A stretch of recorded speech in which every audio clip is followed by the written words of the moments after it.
What's going on? I wanted to talk about something recently. Well, that's happened.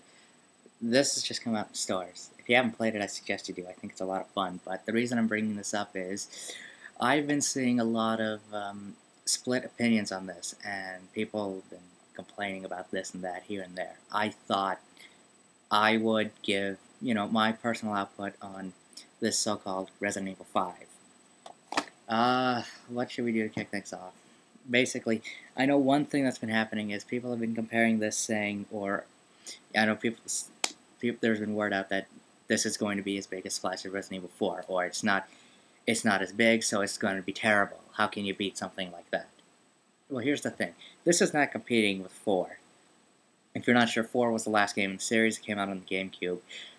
This is not competing with 4. This is its own entity, but then again, is it trying to it does improve upon what 4 does, and I think this is like a more refined version of it. Is it better? I don't know. I think it is. But you're obviously going to have people out there that are complaining. Also, with recent stuff out in the market, like Gears of War or even Dead Space, people are complaining about those controls and the ability that you cannot move and shoot. What's the deal? I mean, this is not a pure action game. It's nothing like those. And besides, if it was moving and shooting in a Resident Evil game, it wouldn't feel right.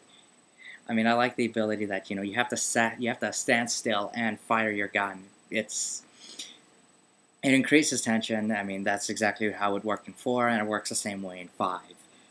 Also, another thing that people have been complaining about is, well, as I said, those controls.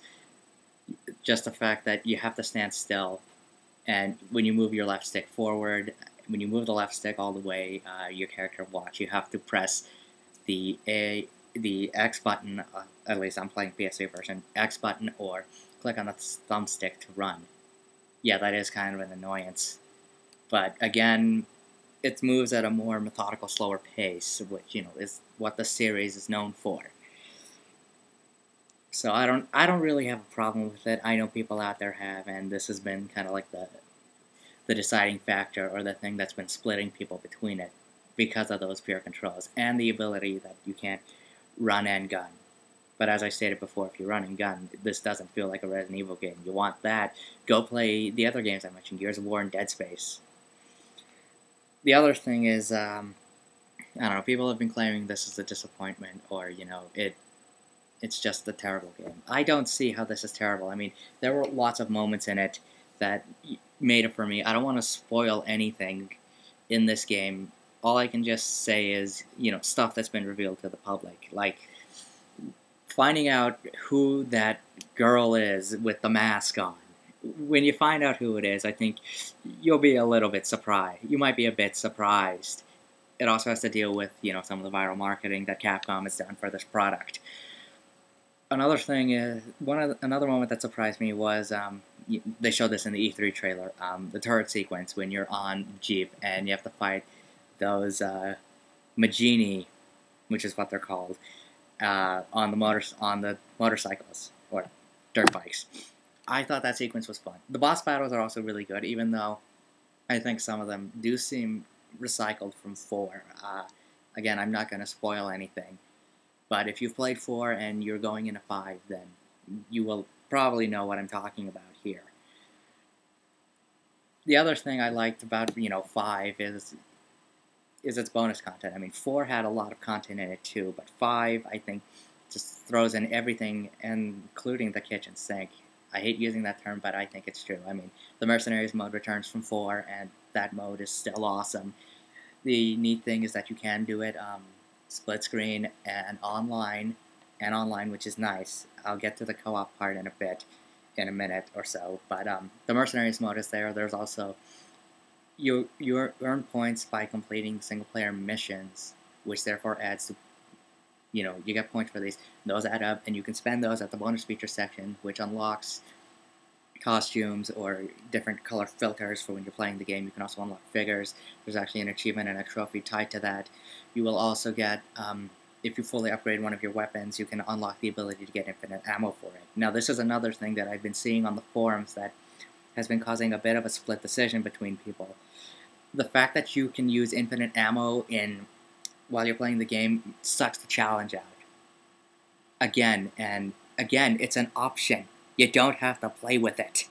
You don't have to have it on. I like that it's there because, if you just want to rush through the campaign, if you just want to rush through the campaign with a friend, I mean, it's there. As I said, it's optional. So for the people out there that are saying this is stupid and it shouldn't be in the game, keyword, optional. You can shut it off. Now, the other thing that's been mentioned, the cooperative aspect.